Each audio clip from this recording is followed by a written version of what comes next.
이 펜던트 아세요? 우리 아빠도 가지고 있어요. 그 반쪽 우리 아버지 공구함에 있어요.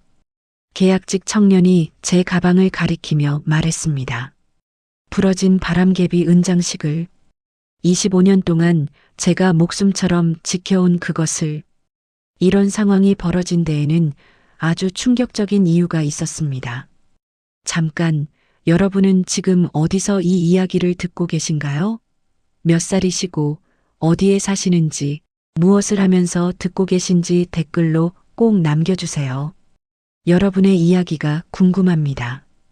오늘은 3월 14일 목요일 경기도에 있는 한국재난구호재단 물자센터였습니다. 저는 윤설인입니다. 올해 51살이고 이 재단의 대표이사로 일하고 있습니다. 새벽 6시에 집을 나섰습니다. 서울 강남에서 물자센터까지는 1시간 반이 걸렸습니다. 오늘은 분기별 현장 점검 날이었습니다. 운전기사 김 씨가 차를 몰았습니다. 저는 뒷자리에서 태블릿으로 보고서를 확인했습니다. 대표님 도착했습니다. 수고하셨어요. 차에서 내렸습니다. 3월 중순이지만 아침 공기는 차가웠습니다. 물자센터는 거대한 창고였습니다. 축구장 3개 크기였습니다. 여기에 재난 구호 물자가 보관돼 있었습니다. 담요, 식수, 비상식량, 텐트, 의약품, 발전기. 지진이 나면, 홍수가 나면, 화재가 나면 이곳에서 물자가 나갔습니다. 국내뿐 아니라 해외로도 보냈습니다. 전 세계 어디든 재난이 발생하면 우리 재단이 가장 먼저 움직였습니다. 그게 제가 25년 동안 해온 일이었습니다. 센터장 박민호 씨가 나와 맞았습니다. 대표님, 어서 오십시오. 고생 많으십니다. 오늘 점검 일정 그대로 진행하겠습니다. 네, 준비되어 있습니다. 우리는 센터 안으로 들어갔습니다. 물자가 빽빽하게 쌓여 있었습니다. 천장까지 닿을 정도로 높이 쌓인 팔레트들. 이번 분기 입고량은 어떻습니까? 작년 대비 15% 증가했습니다. 기업 기부가 늘었습니다. 좋습니다. 출고는 2월에 해외로 긴급 지원했습니다. 담요 5,000장, 텐트 300동. 저는 고개를 끄덕였습니다. 태블릿에 메모했습니다. 우리는 구역별로 점검을 시작했습니다. 식품구역, 의료품구역, 장비구역. 모든 것이 체계적으로 정리돼 있었습니다. 제가 만든 시스템이었습니다. 25년 전 이 재단은 작은 규모였습니다. 직원 5명, 사무실 하나. 지금은 직원 120명, 전국 4곳의 물자센터를 운영하는 중견재단이 됐습니다. 다 제가 키운 겁니다. 밤낮으로 일했습니다. 주말도 명절도 없었습니다. 재난은 쉬지 않으니까요. 사람들은 제게 물었습니다. 왜 이렇게까지 하십니까? 대답하지 않았습니다. 그들은 몰랐습니다. 제가 왜 이 일을 하는지, 무엇 때문에 25년을 이렇게 살아왔는지. 오전 10시 포장 작업장에 도착했습니다. 여기서는 구호물자를 박스에 담는 작업을 했습니다. 10명쯤 되는 직원들이 일하고 있었습니다. 대부분 계약직이었습니다. 다들 수고하십니다. 제가 말했습니다. 직원들이 고개를 숙였습니다. 안녕하십니까, 대표님. 저는 작업 현황을 확인했습니다. 박스 하나하나를 열어봤습니다. 내용물을 점검했습니다. 수량이 맞는지, 파손된 것은 없는지 꼼꼼하게 봤습니다. 이 박스, 담요가 9장밖에 없네요. 10장이어야 합니다. 담당 직원이 당황했습니다. 죄송합니다. 제가 빠뜨렸습니다. 다시 확인하세요. 재난 현장에서 한 장이 부족하면 누군가 추위에 떨 수 있습니다. 네, 바로 수정하겠습니다. 저는 차가운 목소리로 말했습니다. 직원들은 저를 무서워했습니다. 알고 있었습니다. 냉혈 대표, 철의 여인, 감정 없는 로봇. 뒤에서 그렇게 불렀습니다. 상관없었습니다. 제게 중요한 건 완벽한 시스템이었습니다. 한치의 오차도 없는 관리였습니다. 그것만이 재난 현장의 사람들을 구할 수 있었으니까요. 점심시간이 됐습니다. 센터 식당에서 직원들과 함께 식사를 했습니다. 저는 늘 직원 식당에서 먹었습니다. 특별 대우는 받지 않았습니다. 같은 반찬, 같은 식판. 직원들은 제가 오면 조용해졌습니다. 저는 혼자 식사를 했습니다. 빨리 먹었습니다. 맛을 음미하지 않았습니다. 그냥 연료를 채우는 것처럼. 식사를 마치고 일어서려는데 가방이 의자 등받이에 걸려 떨어졌습니다. 저는 가방을 주우려고 몸을 숙였습니다. 그때였습니다. 제가 드리겠습니다. 젊은 남자 목소리였습니다. 한 청년이 가방을 주워 건넸습니다. 20대 후반쯤 돼 보였습니다. 작업복을 입고 있었습니다. 감사합니다. 저는 가방을 받아들었습니다. 청년은 저를 쳐다봤습니다. 조금 이상한 표정이었습니다. 뭔가 놀란 것 같기도 하고 확인하려는 것 같기도 한. 뭔가 잘못됐습니까? 제가 물었습니다. 아닙니다. 청년이 고개를 저었습니다. 하지만 시선은 제 가방에 고정돼 있었습니다. 정확히는 가방에 달린 장식품에. 저는 가방 손잡이를 봤습니다. 거기에 작은 은장식이 달려 있었습니다. 바람개비 모양이었습니다. 하지만 온전하지 않았습니다. 반쪽이었습니다. 날개 4개 중 2개만 남아 있었습니다. 부러진 바람개비였습니다. 25년 전부터 가지고 다닌 것이었습니다. 청년이 입을 열었습니다. 그거 바람개비 장식이죠? 네. 부러진 건가요? 저는 대답하지 않았습니다. 청년이 다시 물었습니다. 혹시 원래 한 쌍이었나요? 제 심장이 뛰었습니다. 왜 그런 질문을 합니까? 그게 청년이 머뭇거렸습니다. 그 반쪽 우리 아버지 공구함에 있어요. 순간 시간이 멈췄습니다. 식당의 소음이 사라졌습니다. 저는 청년을 쳐다봤습니다. 무슨 말입니까? 바람개비 은장식 반쪽이요. 정확히 그거랑 똑같이 생긴 건데 반대쪽이에요. 어떻게? 제 목소리가 떨렸습니다. 청년이 조심스럽게 말했습니다. 아버지가 25년 동안 공구함에 넣고 다니세요. 제가 어렸을 때부터 봤어요. 그게 어떻게 생겼는데요? 바람개비 모양인데 날개가 2개만 있어요. 부러진 것처럼. 제 손이 떨렸습니다. 가방 손잡이를 꽉 쥐었습니다. 당신 아버지가 누구죠? 강태수입니다. 여기서 시설 관리 일하세요. 강태수? 그 이름을 들은 순간 머릿속이 하얘졌습니다. 강태수? 네. 아시나요? 모를 리가 없었습니다. 절대로 잊을 수 없는 이름이었습니다.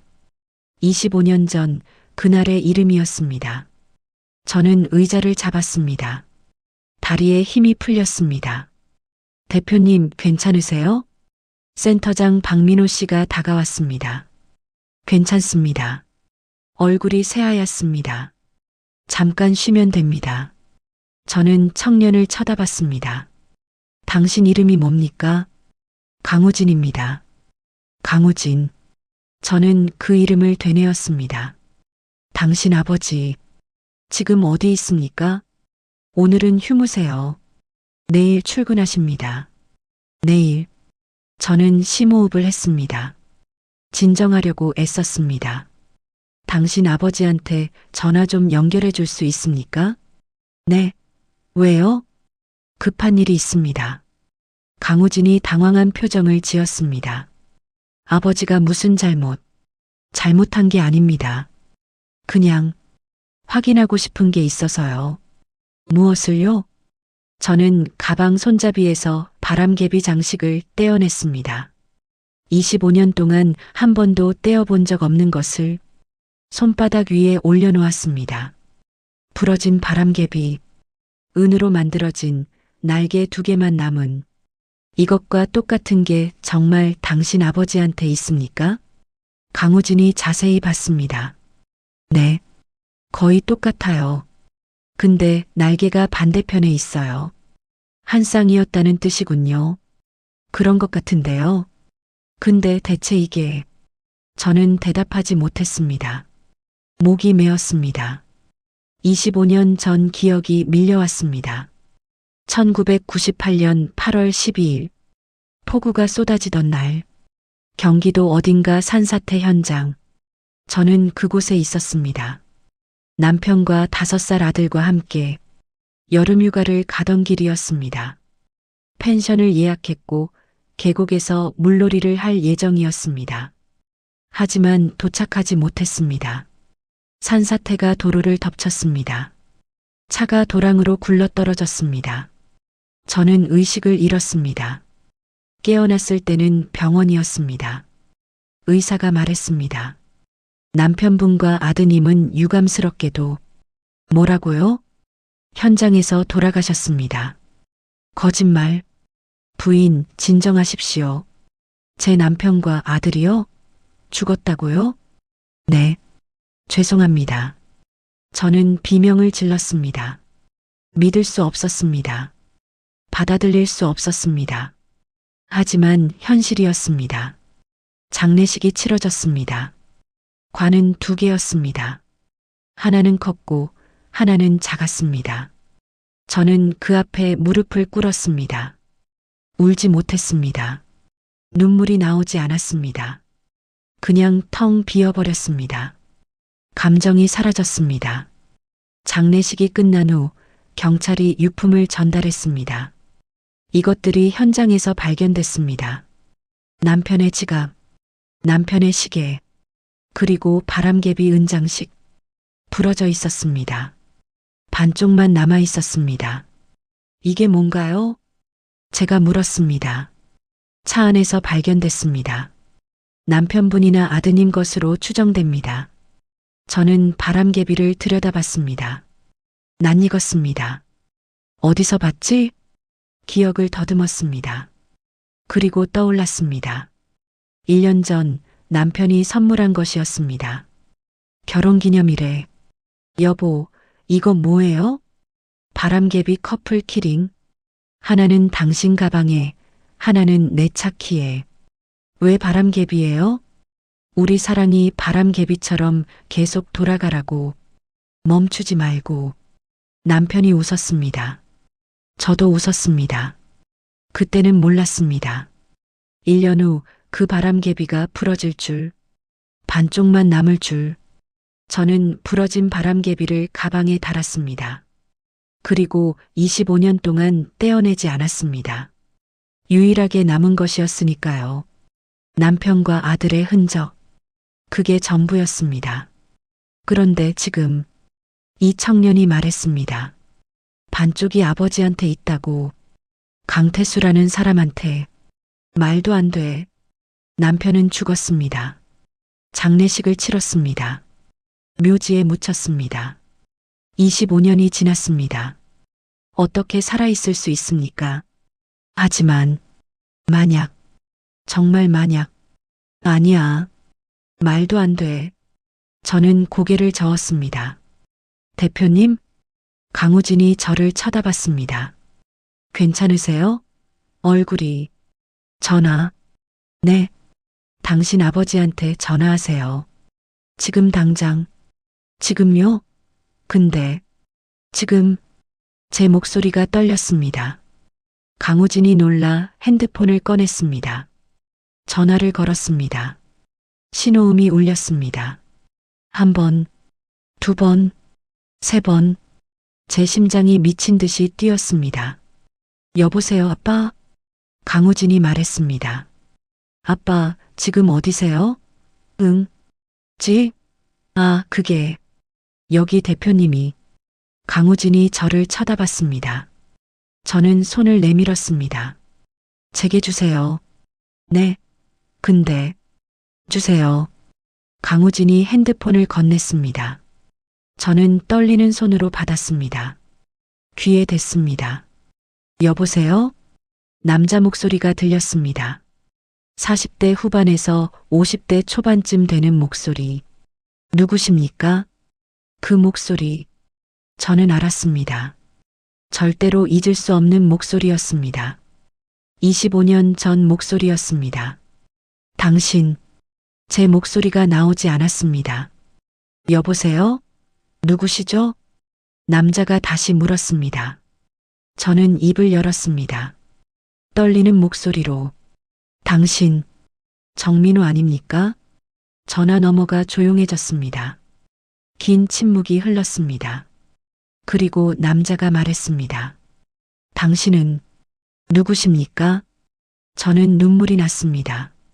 25년 만에 처음으로 나예요. 설인이에요. 윤설인. 또 침묵이 흘렀습니다. 더 긴 침묵이었습니다. 그리고 남자가 말했습니다. 떨리는 목소리로. 설인아? 그 순간 제 세상이 무너졌습니다. 25년 동안 쌓아온 모든 것이, 차갑게 살아온 모든 시간이 한순간에 무너졌습니다.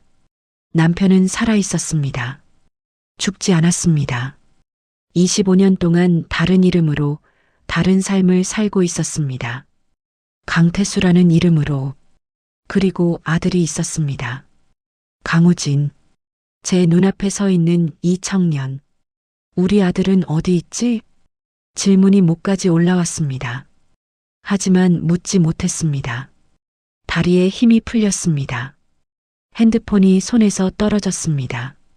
그리고 저는 쓰러졌습니다. 대표님, 강우진의 목소리가 멀어졌습니다. 의식이 흐려졌습니다. 마지막으로 본 것은 천장이었습니다. 그리고 생각했습니다. 25년 동안 나는 무엇을 한 거지? 죽은 사람을 위해 살았습니다. 차갑게, 감정 없이, 로봇처럼. 하지만 그는 죽지 않았습니다. 살아 있었습니다. 다른 사람과 다른 인생을. 왜? 그 질문이 머릿속을 가득 채웠습니다. 그리고 모든 것이 어두워졌습니다. 병원에서 눈을 뜬 건 다음 날 아침이었습니다. 대표님, 괜찮으세요? 센터장 박민호 씨가 침대 옆에 앉아 있었습니다. 여기가 병원입니다. 어제 쓰러지셔서 응급실로 모셨습니다. 강우진은 집으로 돌아갔습니다. 이거 두고 가라고 하더군요. 박 센터장이 메모지를 건넸습니다. 거기에 주소가 적혀 있었습니다. 그리고 한 줄이 더 있었습니다. 아버지가 거기 계십니다. 찾아오실 수 있으면 오세요. 저는 메모지를 꽉 쥐었습니다. 지금 가야 해요. 대표님, 아직 몸이 괜찮아요. 저는 침대에서 일어났습니다. 어지러웠지만 참았습니다. 운전 부탁드립니다. 3시간 후 메모지 그 장소에 도착했습니다. 바닷바람이 차가웠습니다. 녹슨 철판 냄새와 용접 냄새가 섞여 있었습니다. 조선소는 낡았습니다. 작은 어선들을 수리하는 곳이었습니다. 3번 작업장. 표지판을 따라 걸었습니다. 멀리서 용접 불빛이 보였습니다. 불꽃이 튀고 쇳소리가 울렸습니다. 작업장 안으로 들어갔습니다. 한 남자가 배 밑에서 용접을 하고 있었습니다. 저기요. 제 목소리가 떨렸습니다. 남자가 용접을 멈췄습니다. 마스크를 벗었습니다. 그리고 돌아봤습니다. 심장이 멎었습니다. 정민우였습니다. 25년 전 남편. 주름이 깊어졌고 머리에 흰머리가 섞였지만 틀림없었습니다. 남자도 저를 봤습니다. 얼굴이 창백해졌습니다. 설이나. 그 목소리. 25년 만에 듣는 목소리. 당신, 정말 당신이에요? 저는 한 발 다가갔습니다. 남자가 뒤로 물러났습니다. 가까이 오지 마. 왜요? 왜 도망가요? 나는 더 이상 정민호가 아니야. 그럼 누구예요? 강태수? 아니면 이명수? 남자가 말했습니다. 지금 내 이름은 이명수야. 이명수? 또 다른 이름이에요? 도대체 뭐예요? 저는 소리쳤습니다. 이명수가 고개를 떨구었습니다. 들어와. 앉아. 작업장 구석에 낡은 의자가 있었습니다. 저는 앉았습니다. 이명수가 제 맞은편에 섰습니다. 그제야 봤습니다. 다리를 절고 있었습니다. 왼쪽 다리를. 다쳤어요? 25년 전에. 그날. 응. 그날. 침묵이 흘렀습니다. 저는 가방을 열었습니다. 부러진 바람개비를 꺼냈습니다. 이거. 이명수가 멈칫했습니다. 그리고 주머니에서 무언가를 꺼냈습니다. 또 다른 바람개비 반쪽이었습니다. 저는 숨이 막혔습니다. 맞춰볼까요? 제가 말했습니다. 이명수가 천천히 다가왔습니다. 손을 내밀었습니다. 두 개의 바람개비 반쪽이 만났습니다. 딸각. 맞물렸습니다.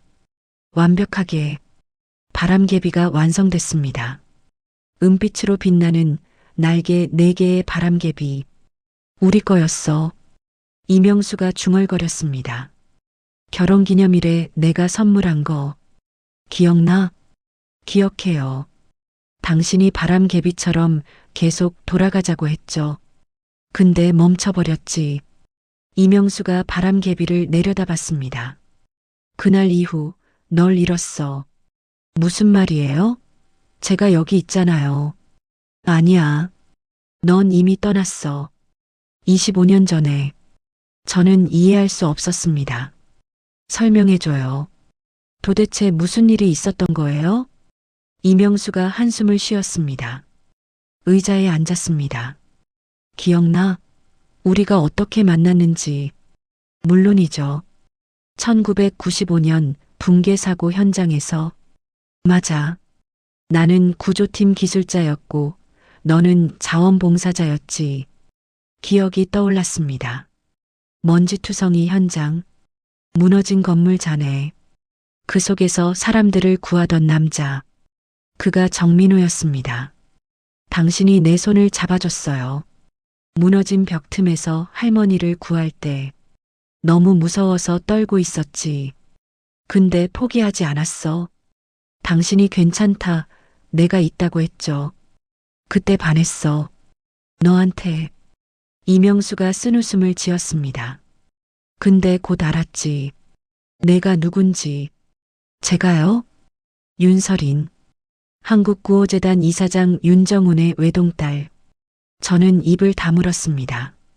재벌은 아니지만 엄청난 부자였어. 정치인, 재계 인사들과 다 아는 사람. 그래서요? 그래서 나 같은 사람은 감히 꿈도 꿀 수 없는 거야. 전 신경 안 썼어요. 알아. 너는 아버지 몰래 나를 만났지. 1년 동안. 그리고 결혼했어요. 도망쳐서. 내 아버지 몰래. 우리는 1996년에 몰래 결혼했습니다. 작은 교회에서 증인 2명만 데리고. 아버지는 몰랐습니다. 알면 절대 허락하지 않을 테니까요. 그리고 준우가 태어났어. 준우. 제 아들 이름. 25년 동안 한 번도 입 밖에 내지 않았던 이름. 5살까지 키웠지. 행복했어? 네. 행복했어요. 근데 내 아버지가 알았어. 이명수의 목소리가 낮아졌습니다. 1998년 8월. 너한테 전화가 왔지. 아버지가 위독하시다고.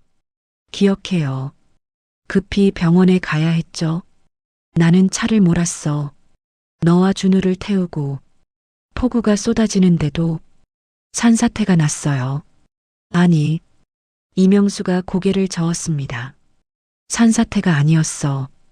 뭐라고요? 그건 조작이었어. 저는 숨이 멎었습니다. 무슨 소리예요? 도로가 막혀 있었어. 우회도로로 가라고 표지판이 있었지. 거기로 갔어. 그리고 차가 전복됐어. 브레이크가 안 먹었어. 누군가 조작한 거야.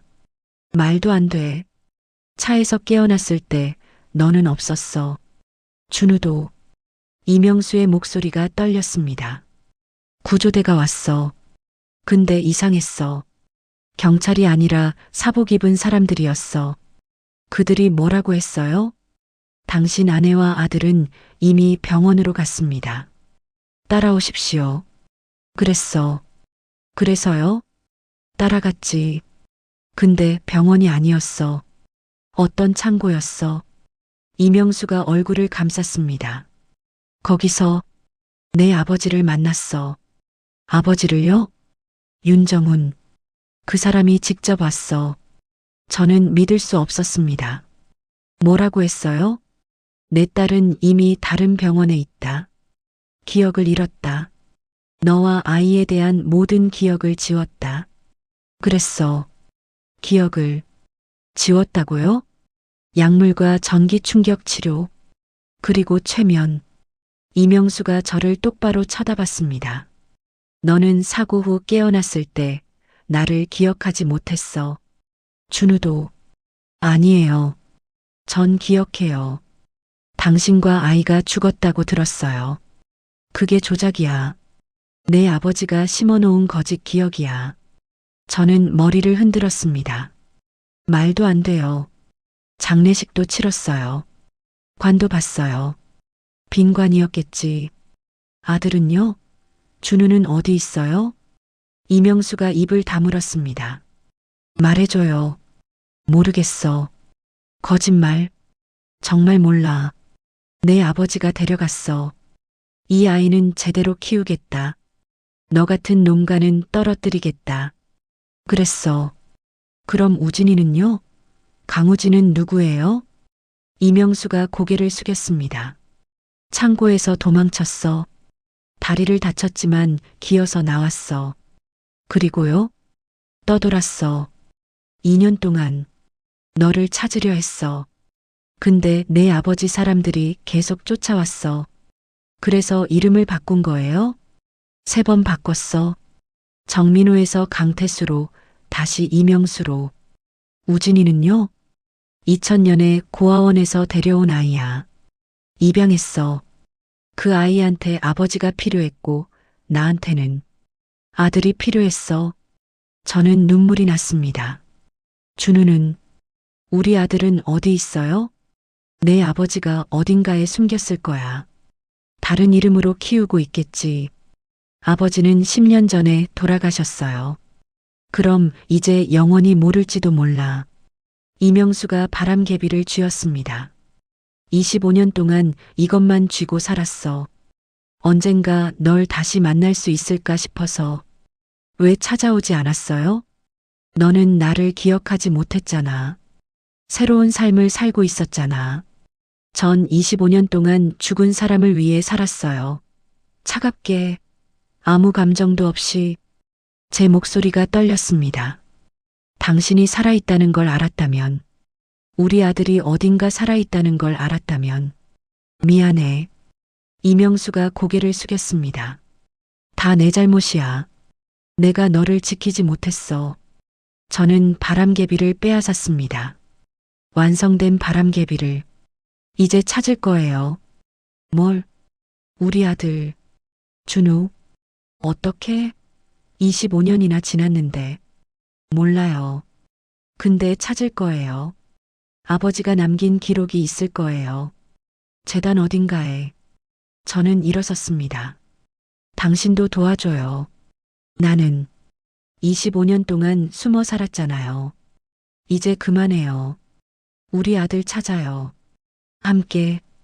이명수가 저를 쳐다봤습니다. 오랜 침묵 후 고개를 끄덕였습니다. 알았어. 그날 바람개비는 다시 돌기 시작했습니다. 25년 만에 멈춰있던 바람개비가 우리 아들을 찾기 위해. 이명수와 만난 지 사흘 후 재단 사무실 분위기가 이상했습니다. 부의사 정태규가 제 사무실로 들어왔습니다. 대표님, 잠시 시간 되십니까? 무슨 일입니까? 중대한 문제가 발견됐습니다. 정태규는 아버지 시절부터 재단을 지켜온 사람이었습니다. 20년 근속, 실무를 총괄했습니다. 물자센터에서 유출 정황이 포착됐습니다. 유출? 네. 구호물자가 빠져나가고 있습니다. 정태규가 서류를 펼쳤습니다. 지난 3개월간 배송 기록입니다. 담요 200장, 식수 500박스, 비상식량 300세트가 기록과 맞지 않습니다. 센터장은 뭐라고 합니까? 모른다고 합니다. 하지만 CCTV를 확인한 결과 정태규가 태블릿을 건넸습니다. 화면에 누군가 물자를 트럭에 싣는 모습이 보였습니다. 누굽니까? 강우진입니다. 계약직 직원. 심장이 철렁했습니다. 강우진이요? 네.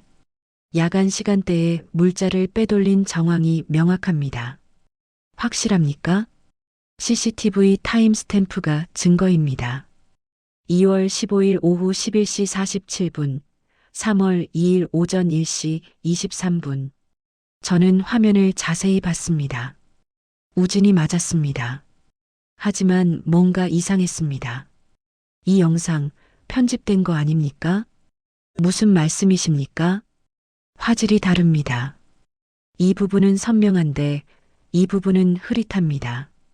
정태규의 표정이 굳었습니다. 조명 차이일 겁니다. 배송 기록도 이상합니다. 담당자 서명이 없네요. 대표님, 설마 감싸시려는 겁니까? 감싸는 게 아닙니다. 정확한 조사가 필요하다는 겁니다. 증거가 명확합니다. 인사위원회에 회부하겠습니다. 정태규가 서류를 챙겨나갔습니다. 저는 휴대폰을 꺼냈습니다. 이명수에게 전화했습니다. 우진이 위험합니다. 무슨 일이야? 물자 유출 혐의로 몰리고 있어요. 조작된 것 같습니다. 누가? 정태규. 아버지 때부터 재단을 관리하던 사람이에요. 그 사람이 왜? 제가 흔들리는 걸 눈치챘나 봐요. 당신을 만나고 나서 이명수가 침묵했습니다. 어떻게 하지? 모르겠어요. 증거가 너무 확실해 보여요. 우진이는 그런 짓 안 해. 저도 알아요. 근데 그날 오후 인사위원회가 열렸습니다. 강우진이 소환됐습니다. 물자 유출에 대해 어떻게 생각하십니까? 정태규가 물었습니다. 전 한 적 없습니다. CCTV에 찍혔습니다. 그건 정기 배송 작업이었습니다. 지시받은 대로. 야간에요? 혼자서요? 긴급 배송이라고. 누가 지시했습니까? 우진이 입을 다물었습니다. 대답하십시오. 센터장님이. 박민호 센터장은 그런 지시를 한 적 없다고 합니다. 우진의 얼굴이 창백해졌습니다. 저는 끼어들었습니다. 배송 목적지는 어디였습니까? 경기도 복지관입니다. 확인해 봤습니까? 제가 정태규를 쳐다봤습니다. 당연히 확인했습니다. 복지관 측은 물자를 받은 적 없다고 합니다. 그럼 운송기사는요? 외부 용역입니다. 연락이 안 됩니다. 너무 완벽했습니다. 모든 증거가 우진을 가리켰습니다. 강우진 씨를 정직 처분하겠습니다. 정태규가 선언했습니다. 징계위원회에 회부하고 경찰 신고도 검토하겠습니다. 잠깐, 제가 손을 들었습니다. 좀 더 조사가 필요합니다. 대표님, 증거가 명확합니다. 그래도 그때였습니다. 회의실 문이 벌컥 열렸습니다. 한 남자가 들어왔습니다. 다리를 절며 이명수였습니다. 당신은 누구요? 정태규가 소리쳤습니다. 보안, 지금 뭐 하는 거야? 이명수는 대답하지 않았습니다. 회의실 중앙으로 걸어왔습니다. 그리고 우진 앞에 무릎을 꿇었습니다. 아빠. 우진이 놀라 일어섰습니다. 왜 이러세요? 그 아이는 죄가 없습니다. 이명수의 목소리가 떨렸습니다. 제발, 제 아들을 벌하지 마십시오. 아버지, 일어나세요. 이 아이는 아무것도 모릅니다. 그냥 시키는 대로 했을 뿐입니다. 이명수가 저를 쳐다봤습니다.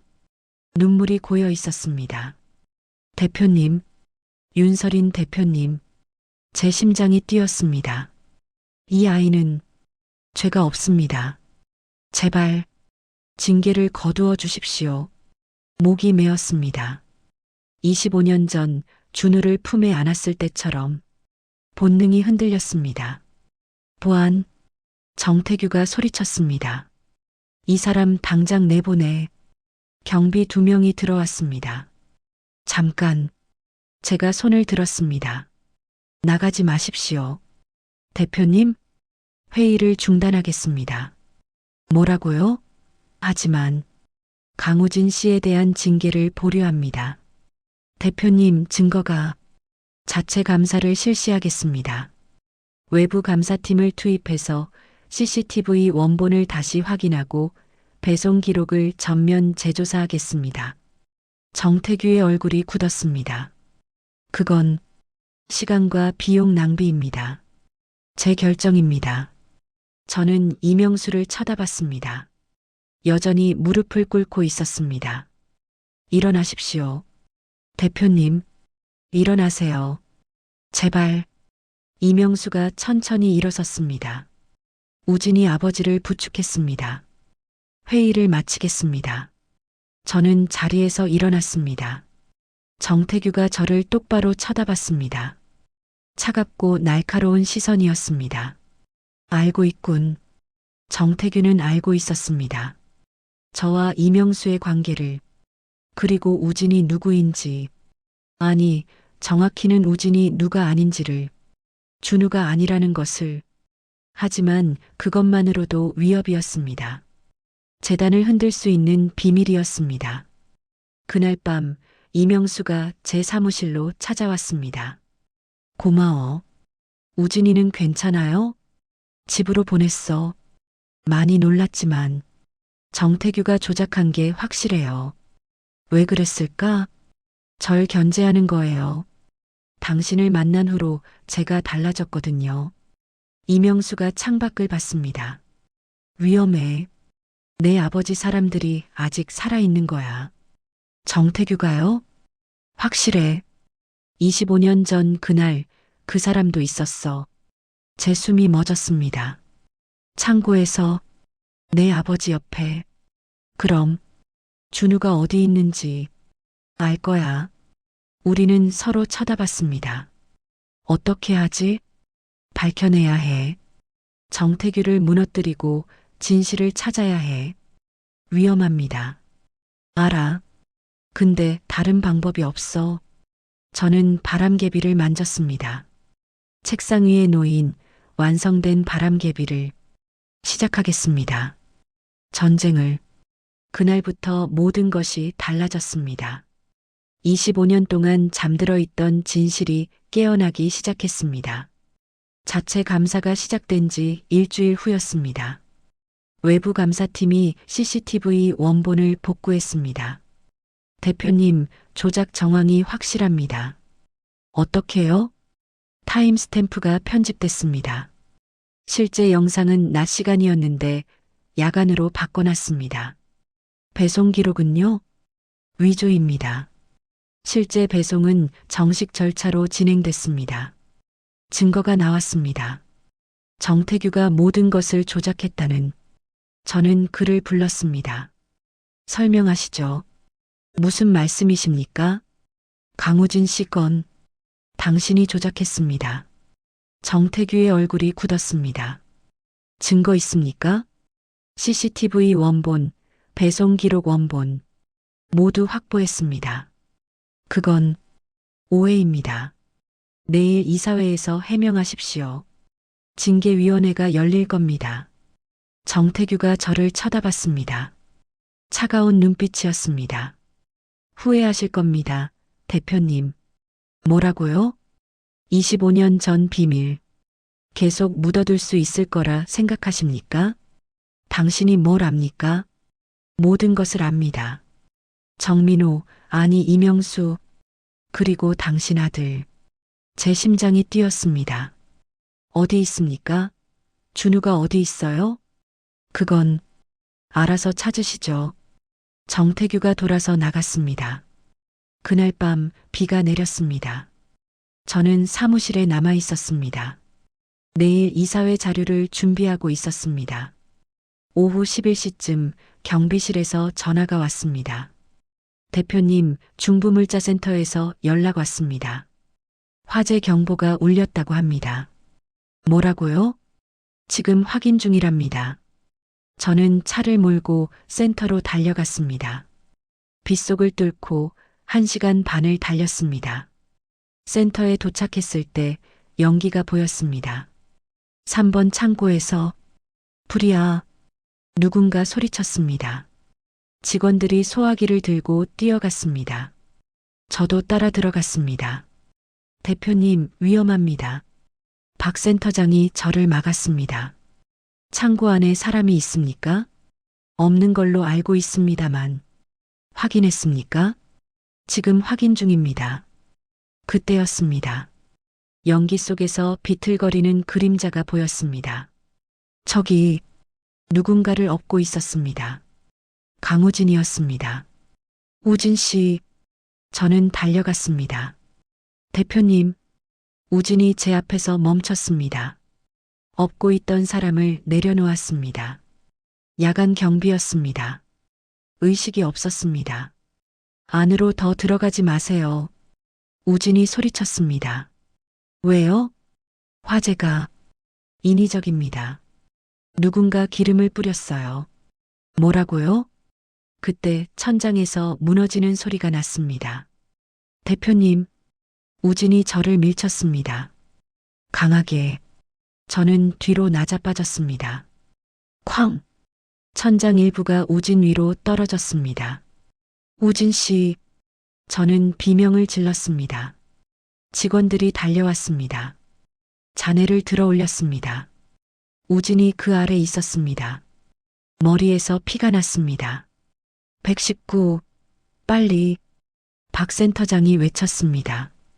저는 우진 옆에 무릎을 꿇었습니다. 우진 씨, 정신 차려요. 우진이 눈을 떴습니다. 희미하게. 대표님, 괜찮으세요? 제 걱정은 하지 마요. 다행이다. 우진의 손이 떨어졌습니다. 저는 그 손을 잡았습니다. 젖어 있었습니다. 빗물에 피해 차가웠습니다. 그 순간 바람이 불었습니다. 바닷바람, 비린내와 함께 그리고 들렸습니다. 노랫소리가 자장자장 우리 아가 파도 소리 들으면서 누군가 불러주던 자장가 깊은 목소리 따뜻한 손길 아빠가 여기 있단다. 무서워 말거라. 머릿속이 하얘졌습니다. 번개처럼 기억이 터졌습니다. 폭우 내리는 밤 차 안 5살 아들이 무서워서 울었습니다. 무서워요, 아빠. 괜찮아, 준우야. 아빠가 노래 불러줄게. 남편이 자장가를 불렀습니다. 바다 이야기가 담긴 노래. 아들이 잠들었습니다. 아빠 무릎에 머리를 기댄 채 그리고 충격. 차가 굴렀습니다. 비명, 어둠. 깨어났을 때 흰 천장, 남편분과 아드님은 죽었습니다. 아니었습니다. 거짓말이었습니다. 모두 거짓말. 주입된 기억, 조작된 과거. 준우야. 제 입에서 터져 나왔습니다. 우리 아들, 준우야. 눈물이 쏟아졌습니다. 25년 만에 진짜 눈물이. 대표님? 박 센터장이 저를 쳐다봤습니다. 저는 우진을 안아 올렸습니다. 구급차, 빨리요. 오고 있습니다. 저는 우진의 얼굴을 봤습니다. 피투성이 얼굴. 하지만 살아 있었습니다. 숨쉬고 있었습니다. 고마워요, 우진 씨. 날 구해줘서. 구급차가 도착했습니다. 우진을 실었습니다. 저도 함께 탔습니다. 구급차가 달렸습니다. 빗속을 사이렌 소리가 울렸습니다. 저는 창밖을 봤습니다. 어둠 속에서 번개가 쳤습니다. 그리고 확신했습니다. 이제 끝내야 해. 25년 동안 숨겨진 진실을, 정태규를, 그리고 아버지가 감춘 비밀을 모두 밝혀내야 합니다. 우리 아들 준우를 찾기 위해 병원에 도착했습니다. 우진은 응급실로 들어갔습니다. 저는 복도에 앉았습니다. 손에는 여전히 우진의 피가 묻어 있었습니다. 그때 누군가 달려왔습니다. 이명수였습니다. 우진이는 수술 중입니다. 무슨 일이야? 저는 이명수를 쳐다봤습니다. 그리고 말했습니다. 떨리는 목소리로. 기억났어요. 뭐? 다 기억났어요. 준우, 우리 아들. 그날 밤 모든 게. 이명수의 눈이 커졌습니다. 정말? 당신이 불러준 자장가, 바다 노래, 준우가 무서워할 때 불러주던 거. 설이나, 이제 찾을 거예요. 반드시. 저는 일어섰습니다. 정태규를 무너뜨리고 아버지 비밀을 파헤쳐서 우리 아들을 찾아낼 거예요. 어떻게? 전쟁을 시작할 겁니다. 진짜 전쟁을. 바람개비가 돌고 있었습니다. 제 가방에 달린 완성된 바람개비가 25년 만에 다시 돌기 시작했습니다. 우진이 수술실에 들어간 지 3시간이 지났습니다. 저는 복도 의자에 앉아 기다렸습니다. 이명수가 옆에 있었습니다. 괜찮을 거야. 이명수가 제 손을 잡았습니다. 그 애는 강해. 알아요. 저는 손에 묻은 피를 내려다봤습니다. 우진의 피, 왜 날 구했을까? 자기 목숨을 걸고. 그때 누군가 복도를 걸어왔습니다. 송미정 감사였습니다. 외부 감사팀 책임자였습니다. 대표님, 무슨 일입니까? 지금 말씀드려야 할 것 같아서 왔습니다. 송 감사가 파일을 건넸습니다. 오늘 화재, 방화가 확실합니다. 증거가 있습니까? CCTV에 정태규 부의사가 찍혔습니다. 화재 발생 30분 전 3번 창고에 들어가는 모습이요. 제 심장이 뛰었습니다. 더 있습니다. 송 감사가 다른 서류를 꺼냈습니다. 25년 전 기록입니다. 대표님 아버지 윤정훈 이사장 시절 문서들을요. 어디서 구했습니까? 비밀 금고가 있었습니다. 지하 보관실에. 정태규가 관리하고 있었죠. 내용이 뭡니까? 1998년 8월 12일자 지출 내역입니다. 특별 의료비 명목으로 5억이 집행됐습니다. 저는 숨을 죽였습니다. 받은 곳은 청담 신경정신과 기억치료 전문 병원입니다. 기억치료. 네. 그리고 이것도요. 송 감사가 사진을 꺼냈습니다. 한 소년의 사진이었습니다. 5살쯤 된. 누구죠? 1998년 9월 세움고아원 입소 기록입니다. 이름은 강준우. 제 손이 떨렸습니다. 강준우? 네. 신원 불상, 보호자 없음으로 등록됐습니다. 그런데 송 감사가 다른 사진을 꺼냈습니다. 2000년 이 아이가 입양됐습니다. 입양 부모는 강태수, 이명수의 얼굴이었습니다. 그리고 이 아이 이름이 강우진으로 바뀌었습니다. 저는 사진을 들여다봤습니다. 5살 소년, 준우, 닮았습니다. 제 아들과 DNA 검사가 필요합니다. 제가 말했습니다. 대조할 샘플이 있습니까? 제 혈액과 대조하면 됩니다. 알겠습니다. 송 감사가 고개를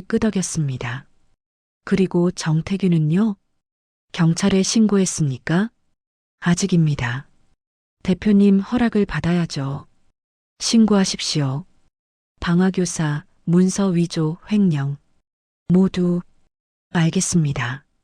송 감사가 돌아섰습니다. 이명수가 제 어깨를 잡았습니다. 설이나 설마 우진이가 DNA 나와야 알 수 있어요. 근데 느낌이 와요. 이상하게 수술실 불이 꺼졌습니다. 의사가 나왔습니다. 보호자분? 저희는 일어섰습니다. 수술은 잘 끝났습니다. 다행히 뇌 손상은 없습니다. 언제 깨어납니까? 몇 시간 내로 깨어날 겁니다. 저는 안도의 한숨을 쉬었습니다.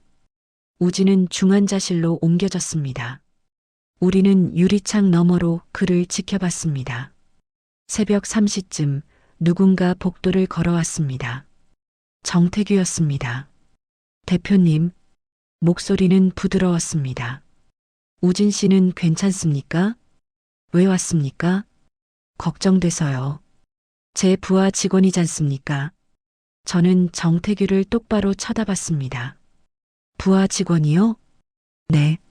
그 부하 직원을 죽이려 했으면서요? 정태규의 표정이 굳었습니다. 무슨 말씀을? 3번 창고, 화재 발생 30분 전, 당신이 들어갔습니다. 그건 CCTV에 다 찍혔습니다. 원본에요.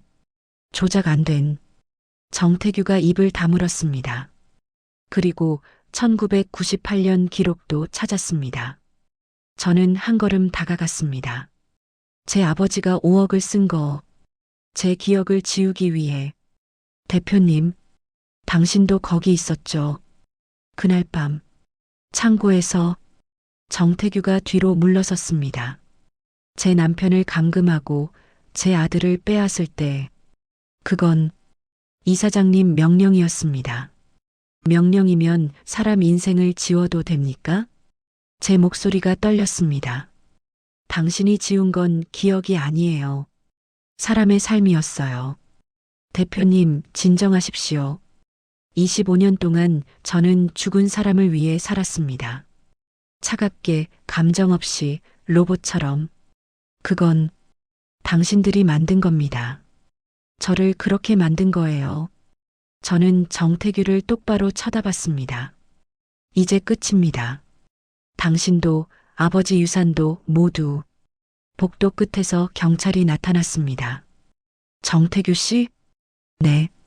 방화교사 및 살인 미수 혐의로 체포합니다. 경찰이 수갑을 채웠습니다. 대표님, 정태규가 소리쳤습니다. 이사장님이 다 당신을 위해서 하신 겁니다. 그 남자는 당신한테 어울리지 않았어요. 어울림이 뭡니까? 제가 차갑게 말했습니다. 사랑의 어울림이 어디 있습니까? 저는 그 사람을 선택했고 그 사람과 가정을 꾸렸어요. 하지만 당신들이 부술 권리는 없었습니다. 경찰이 정태규를 끌고 갔습니다. 복도가 조용해졌습니다. 저는 다시 유리창 앞에 섰습니다. 우진을 봤습니다. 여전히 자고 있었습니다. 이명수가 제 옆에 섰습니다. 이제 어떻게 하지? DNA 결과를 기다려야죠. 만약 정말 준우라면? 그럼 저는 말을 잇지 못했습니다. 25년을 잃어버렸습니다. 아들의 성장을, 첫걸음, 첫말, 학교 입학, 사춘기, 모든 것을. 미안해. 이명수가 말했습니다. 내가 지키지 못했어. 당신 잘못이 아니에요. 아니야. 내가 더 강했어야 했어. 내 아버지한테 맞서서 준우를 지켰어야 했어. 과거는 바꿀 수 없어요. 저는 이명수의 손을 잡았습니다. 이제라도 찾았으면 됐어요. 사흘 후 DNA 결과가 나왔습니다. 송미정 감사가 전화했습니다. 대표님, 결과가 나왔습니까? 네. 말씀하세요. 짧은 침묵이 흘렀습니다. 일치합니다. 99.99%. 제 손에서 핸드폰이 떨어질 뻔했습니다. 강우진 씨는 대표님의 친아들이 맞습니다. 눈물이 쏟아졌습니다. 정말로, 네, 축하드립니다. 저는 병실로 달려갔습니다. 우진은 이미 깨어나 있었습니다. 대표님, 우진 씨, 저는 침대 옆에 섰습니다. 뭐라고 말해야 할까요? 말씀하세요. 우진이 조심스럽게 말했습니다. 무슨 일 있으세요? 우진 씨, 아니, 저는 심호흡을 했습니다. 준우야. 우진의 눈이 커졌습니다. 네, 너는 강우진이 아니야. 정준우야. 내 아들. 무슨 DNA 검사 결과가 나왔어. 너는 내가 25년 전에 잃어버린 아들이야. 우진이 멍하니 저를 쳐다봤습니다. 저는 고아원에서 조작된 기록이었어. 내 친아버지는 저기 계신 이명수 씨야. 이명수가 병실로 들어왔습니다. 준우야. 아버지. 그래. 나는 내 친아버지야. 25년 동안 몰랐어. 내가 입양한 아이가 내 친아들인 줄. 어떻게 내 외할아버지가 모든 걸 조작한 거야. 기록을, 신원을, 기억을. 우진의 눈에서 눈물이 흘렀습니다. 그럼 저는 넌 버려진 아이가 아니야. 제가 말했습니다. 사랑받는 아이였어. 엄마 아빠가 너무 사랑해서 목숨 걸고 지키려 했던 아이. 엄마. 그 단어. 25년 만에 듣는 단어. 저는 무너졌습니다. 침대 옆에 무릎을 꿇고 울었습니다. 미안해, 준우야. 엄마가 너를 지키지 못했어. 엄마. 우진이, 아니 준우가 제 손을 잡았습니다. 괜찮아요. 이제 찾았잖아요. 이명수도 다가왔습니다. 우리는 함께 울었습니다. 25년 만에 가족으로. 한 달 후 저는 재단 대표직을 사임했습니다. 새로운 삶을 살고 싶습니다. 이사회에서 말했습니다. 25년 동안 일만 했습니다. 이제는 가족과 함께하고 싶습니다. 임원들이 박수를 쳤습니다. 우리는 강남 아파트를 떠났습니다. 인천 바닷가에 작은 집을 얻었습니다. 2층짜리 마당 있는 집. 이명수의 조선소에서 가까운 곳이었습니다. 여기가 우리 집이야. 제가 말했습니다. 준우가 마당을 둘러봤습니다. 좋네요. 바다 냄새 나요. 내가 어렸을 때 좋아했어. 바다. 기억은 안 나는데 왠지 익숙해요. 저는 준우를 안았습니다. 천천히 기억하면 돼. 서두르지 말고. 이명수가 짐을 들고 왔습니다. 이것 좀 받아줘. 우리는 함께 짐을 풀었습니다. 책상, 침대, 옷장. 하나하나 자리를 잡았습니다. 거실에 바람개비를 걸었습니다. 완성된 바람개비를. 창문을 열자 바람이 불어왔습니다. 바람개비가 돌았습니다. 천천히. 우리 세 사람처럼. 저녁에 함께 밥을 먹었습니다. 이명수가 생선을 구웠습니다. 제가 된장찌개를 끓였습니다. 준우가 밥을 지었습니다. 맛있다. 준우가 웃었습니다. 오랜만에 이렇게 먹어봐요. 앞으로 매일 이렇게 먹을 거야. 정말요? 응. 우리는 이제 가족이니까. 식사 후 마당에 앉았습니다. 별이 떴습니다. 바다에서 파도 소리가 들렸습니다. 이명수가 노래를 불렀습니다. 자장자장 우리 아가.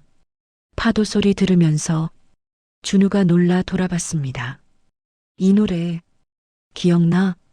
아빠가 불러줬어요. 옛날에. 맞아. 이명수가 웃었습니다. 내가 무서워할 때마다 불러줬지. 또 불러주세요. 그래. 이명수가 다시 노래를 불렀습니다. 저는 준우를 안았습니다. 이명수는 우리를 안았습니다. 바람개비는 계속 돌았습니다. 멈추지 않고 25년 전처럼. 아니, 25년 전보다 더 힘차게 우리의 사랑이 다시 시작됐습니다. 이번에는 아무도 멈출 수 없습니다.